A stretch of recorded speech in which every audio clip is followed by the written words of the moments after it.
আমিনুল ইসলাম বুলবুল ভাই, খবর কি? 24 ঘন্টার পর 48 ঘন্টাও তো পেরিয়ে গেল, কোনো খবর টবর তো আমরা পাচ্ছি না। আইসিসির কাছে আপনি যে নালিশ করলেন, যার প্রেক্ষিতে বাংলাদেশ ক্রিকেটকে নিষিদ্ধ করে দেবে আইসিসি, এরকম একটা সুপ্ত বাসনা আপনার ওই মিডিয়া স্টেটমেন্টের মধ্যেই তো বোঝা গিয়েছে।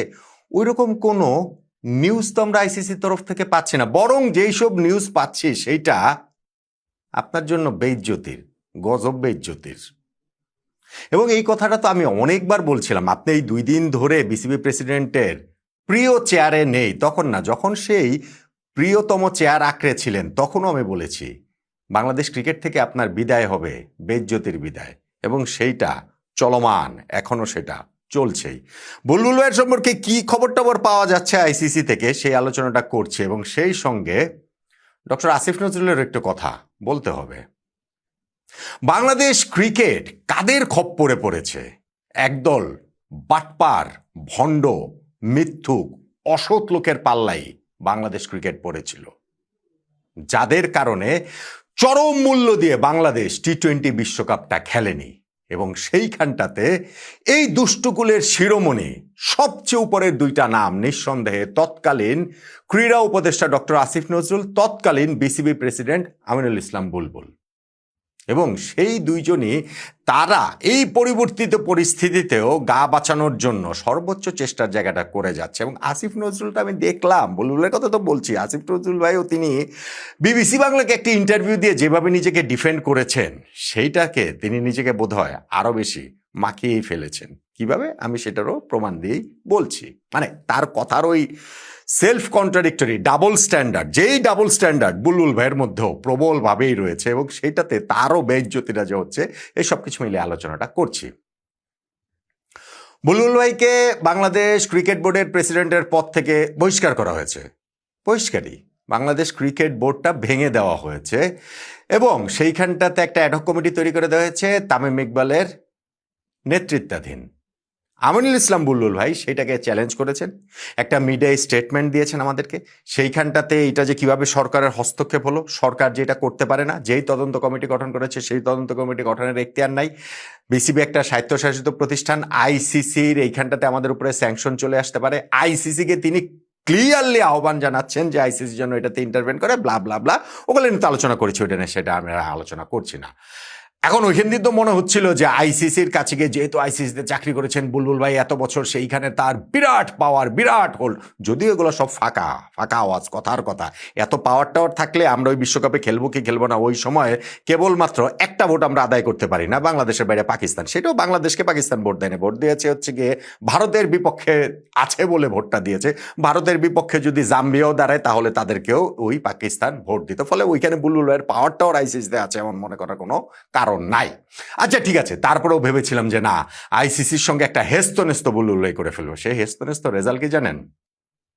পিটিআই একটা নিউজ করেছে, প্রেস ট্রাস্ট অফ ইন্ডিয়া, ভারতের এই গণমাধ্যম, এবং সেইখানটাতে তারা বলছে বুলবুল ভাই যখন আইসিসির সঙ্গে যোগাযোগ করছে যে সরকারি হস্তক্ষেপ হয়েছে তাকে এবং তার বোর্ডকে ভেঙে দেওয়ার, তাকে বহিষ্কার করার ক্ষেত্রে, তখন আইসিসি থেকে তিনি যে জবাবটা পেয়েছেন সেটা হচ্ছে কি অনেকটা এরকম যে কিছুদিন আগে না বাংলাদেশ ভারতে খেলতে গেল না বিশ্বকাপ, ফাইনালি গেলই না, সেইখানটাতে বিসিবি প্রেসিডেন্ট হিসাবে বুলবুল ভাই সামনে নিয়ে এসেছিলেন যে আমাদের সরকার এই কারণেই আমরা সেই জিনিসটা করতে পারছি না। তো সেই সেম আমিনুল ইসলাম বুলবুল ভাই সেই সেম বিসিবি প্রেসিডেন্টের চেয়ারে থেকে এখন কিভাবে সরকারের বিপক্ষে হস্তক্ষেপের এই অভিযোগটা তোলেন? এটা কি ডাবল স্ট্যান্ডার্ড না? এটা কি দ্বিচারিতা না?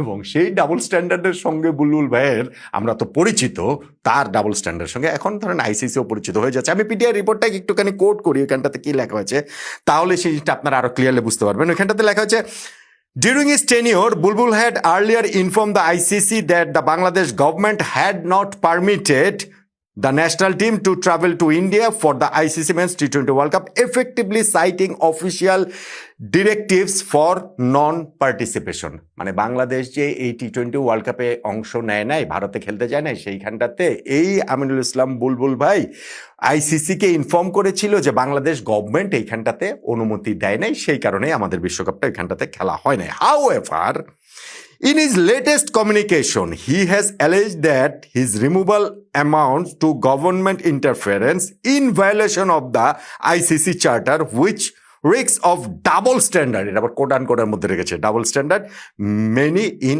ICC feel. আইসিসির অনেকে এটা ফিল করছে যে এই লেটেস্ট কমিউনিকেশনে আমিনুল ইসলাম বুলবুল ভাই তিনি অভিযোগ করছেন যে গভর্নমেন্ট ইন্টারফারেন্সে তাকে এই পদ থেকে সরিয়ে দেওয়া হয়েছে, যেইটা আইসিসি চার্টারের ভায়োলেশন। কিন্তু আইসিসির অনেকে এটাকে মনে করছেন যে বুলবুলের ডাবল স্ট্যান্ডার্ড, কারণ যেই সরকারের সিদ্ধান্তের কারণে আমরা বিশ্বকাপ খেলতে যাচ্ছি না, ভারতে খেলছি না, সেইটা যিনি এই কয়েক মাস আগে বলেছেন তিনি এখন আবার বলছেন যে না সরকার এখানে হস্তক্ষেপ করছে। তো সেইটা ডাবল স্ট্যান্ডার্ড হবে না, সেটা ডাবল স্ট্যান্ডার্ড আইসিসি মনে করবে না। An ICC director speaking on condition of anonymity, মানে হচ্ছে নাম প্রকাশ করা না করার সত্ত্বে আইসিসি একজন ডিরেক্টর বলছেন যে এইটি বিষয়ে তার মন্তব্যটা তার coat unquote, "It is surprising that the same Bangladesh Cricket Board president who cited the Bangladesh government's instruction to not play in India as the reason for its non-participation in the recently concluded ICC Men's T20 World Cup in complete disregard of a binding members participation agreement with the ICC", ওই যে আইসিসির ওইটা হচ্ছে কি violet টাইলেট করছে সেটা তারা বলছে, "is now seeking protection from the ICC and its constitution from an inquiry by and directive of its government". মানে সেই তারা হচ্ছে গিয়ে সারপ্রাইজড হচ্ছে কি সেই সেম বিসিবি প্রেসিডেন্ট যে ওই গভর্নমেন্ট ইনস্ট্রাকশনের দোহাই দিয়ে বা এই রিজনটাকে সামনে নিয়ে এসে খেলে নাই কয়েকদিন আগে T20 ওয়ার্ল্ড কাপে, তিনি এখন আইসিসির কাছ থেকে সুরক্ষা চাইছেন, প্রোটেকশন চাইছেন সেই গভর্নমেন্ট ইন্টারফারেন্সে। সো তারা তো এই জিনিসটাতে সারপ্রাইজড হবেই,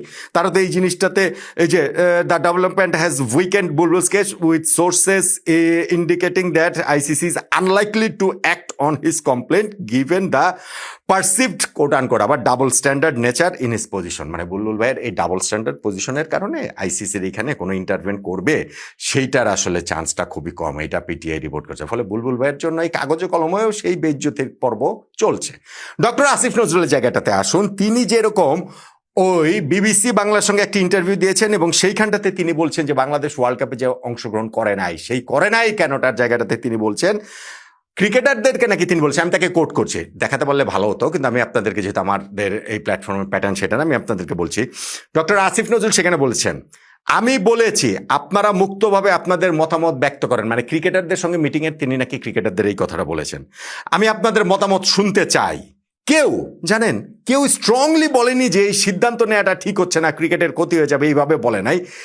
টোনটা ছিল যে স্যার আমরা খেলোয়াড়রা তো খেলতে চাই কিন্তু আপনারা যে সিদ্ধান্ত দেবেন আমরা সেটা মেনে নিব।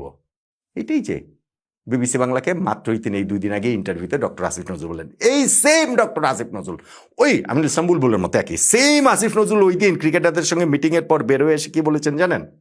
তিনি তার কোট তাকেই আমি আবার করছি, তিনি বলছেন ক্রিকেটারদের সাথে কি কথা হয়েছে সেটা তিনি বলবেন না, এটা প্রিভিলেজ কমিউনিকেশন, সো সেটাকে তিনি বলছেন না। কিন্তু তিনি এটা বলছেন আমাদের এই সাক্ষাতের উদ্দেশ্যটা ছিল আমাদের সরকার কেন এই সিদ্ধান্তটা নিয়েছি সেটি তাদেরকে ব্যাখ্যা করে বুঝিয়ে বলা, কনটেক্সটটা বলা। আমার কাছে মনে হয়েছে তারা এটা বুঝতে পেরেছে, এটাই পারপাস ছিল, আর কিছু না। তো আপনি ওই দিন মিটিং শেষ করে এসে আপনি বলছেন যে আপনাদের সরকার সিদ্ধান্তটা কি নিয়েছে, সেই সিদ্ধান্তটা কেন নিয়েছে সেইটা ক্রিকেটারদের বুঝিয়ে বলাটাই আপনাদের পারপাস ছিল, অন্য কোনো কিছু না। এবং ক্রিকেটাররা সেটা বুঝতেও পেরেছেন বলে আপনি দাবি করছেন। এখন আপনি কেন দাবি করছেন আপনি ক্রিকেটারদেরকে বলেছিলেন যে মুক্তভাবে তোমরা সবকিছু বলো, তোমাদের কথা আমরা শুনবো। তার এখনকার কথাতে মনে হয় যে ক্রিকেটারদের তিনি হচ্ছে বলেছিলেন যে ঠিক আছে এই ক্রিকেটার যারা রয়েছেন তোমরা বলো, ভোটাভুটি হবে, যদি বেশিরভাগ ক্রিকেটার ভারতে খেলতে যেতে চাও অথবা বেশিরভাগটা যদি একটা মেজর অংশ খেলতে যেতে চাও তাহলে আমরা ওয়ার্ল্ড কাপ খেলবো। উনি কিরকম বলেছিলেন? উনি তো এরকম বলেন নাই।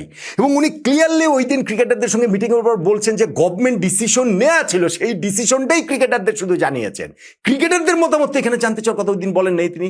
এখন কেন তাহলে সেই কথা বলছেন? কারণ আমাদের স্মৃতিশক্তি হচ্ছে গিয়ে খুবই দুর্বল, আমাদের গোল্ডফিশ মেমোরি, আমাদের যখন যেটা খাওয়ানো হয় আমরা সেটা খেয়ে ফেলি। কিন্তু ভাই এখন এই ডিজিটাল ফুটপ্রিন্টের যুগে আপনি কোনো কিছু করে পার পেয়ে যাবেন, এটা কি হয়?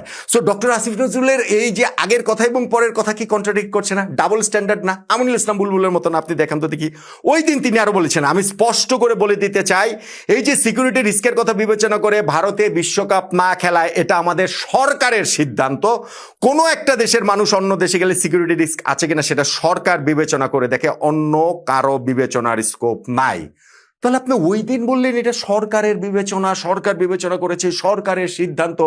এখন বিবিসি বাংলার সঙ্গে আপনি ইন্টারভিউ দিয়ে কেন বলেন যে ক্রিকেটারকে বলেছেন যে মুক্ত মনে কথা বলুন, কার কি মতামত সেটা শুনতে চাই? কোনো ক্রিকেটার বলে নাই যে আমাদের খেলতে না গেলে বিরাট ক্ষতি হয়ে যাবে, বরং টোনটা এরকম ছিল যে আমরা খেলতে যেতে চাই, কিন্তু সরকার যেই সিদ্ধান্ত নেবে সেটি আমরা মেনে নিব। ডিস্ট্রট হয় না? এটা কি বিকৃতি হলো না? দুইটা কথা কি সেম হলো? ওই দিন প্রেস কনফারেন্সে ক্রিকেটারদের সঙ্গে মিটিং করে এসে বেরিয়ে ডক্টর আসিফ নজরুল যা বলেছিলেন এবং এখন তিনি যা বলছেন, এই দুই কথা তো এক না রে ভাই। এবং সেই জায়গাটাতেই আমি বলছি, বাংলাদেশ ক্রিকেটটাকে এরা সবাই মিলে ধ্বংস করতে চেয়েছে। এরা একটা নির্দিষ্ট গোষ্ঠীর পকেটের মধ্যে ছিল। আমার তো মনে হচ্ছে যে তারাই সেই নির্দিষ্ট গোষ্ঠী। আমি তো এতদিন বলছিলাম যে তাদের ওই গোষ্ঠীর পকেটে ছিল, এখন তো মনে হচ্ছে যে তাদের পকেটে অন্যদের ভরেছে, তারাই সেই গোষ্ঠী। তাদেরকেই আমরা হয়তো বা ওইভাবে চিনতে পারিনি। তা না হলে এইরকম ভাবে এক এক সময় এক এক কথা তারা বলছেন এবং এখনো তারা এটার মানে দায় এড়িয়ে যাওয়ার চেষ্টাটা করছেন। ডক্টর আসিফ নজরুল, আমিনুল ইসলাম বুলবুল ভাইরা এই কারণেই বিশ্বকাপে বাংলাদেশ কেন খেলতে যেতে পারেনি সেটা তদন্ত করার দেখাটা খুবই জরুরি। আমিনুল ইসলাম বুলবুল ভাইয়ের তো তার কিছু হবে টবে বলে মনে হচ্ছে না। আইসিসির কাছ থেকে তিনি মনে হচ্ছে গিয়ে ওই যে যোগাযোগ যে করেছিলেন, যাদের মাধ্যমে করেছিলেন, পাকিস্তান ক্রিকেট বোর্ড, যাদের কথায় তিনি নেচেছেন, যারা তাদেরকে একটুখানি ফুলিয়ে দিলেই ভেবেছে তারা বিরাট কিছু হয়ে গিয়েছে। ওই যে ভারত পাকিস্তানের ম্যাচ আয়োজন করেছে, অনেক তারা মনে করছে বুলবুল ভাইয়ের কলার উঁচা হয়ে গিয়েছে। তারপরে গিয়ে তো আবার সেই উঁচা কলার একেবারে কলার কেটেই দিয়েছিল যখন আবার ওই মহসিন নাকবি বলছেন না শ্রীলঙ্কার প্রেসিডেন্টের অনুরোধেই তারা খেলেছে। যাই হোক, সেটা অন্য আলোচনা। সো আইসিসির কাছে গিয়ে বুলবুল ভাইয়ের লাভ হচ্ছে বলে তো মনে হচ্ছে না। আর বিসিবিতেও তার সেই প্রিয় চেয়ার পুনর্দখলের জন্য তো তাকে আসতে দেখতে পাচ্ছি না। কিন্তু ওই দাবির জায়গাটা জানিয়ে যাচ্ছি, বাংলাদেশ টি-20 বিশ্বকাপ খেলতে পারেনি যেই ক্রিকেট ক্রিমিনালদের কারণে, সেই ক্রিমিনালদের সবচেয়ে উপরে আমি মনে করি যে ডক্টর আসিফ নজরুল এবং আমিনুল ইসলাম বুলবুলরা রয়েছেন। সেইটা একটা প্রপার তদন্তের মাধ্যমে অবশ্যই বের করতে হবে। যতদিন না এটা হবে ততদিন ক্ষণে ক্ষণে সময়ে সময়ে এইটা আমি মনে করিয়ে দিতেই থাকবো। বাংলাদেশের ক্রিকেট প্রেমী মানুষের, জনগণের সেইটা জানার অধিকার রয়েছে। তাদের কণ্ঠস্বর হয়ে আমি এই দাবি জানিয়েই যাব।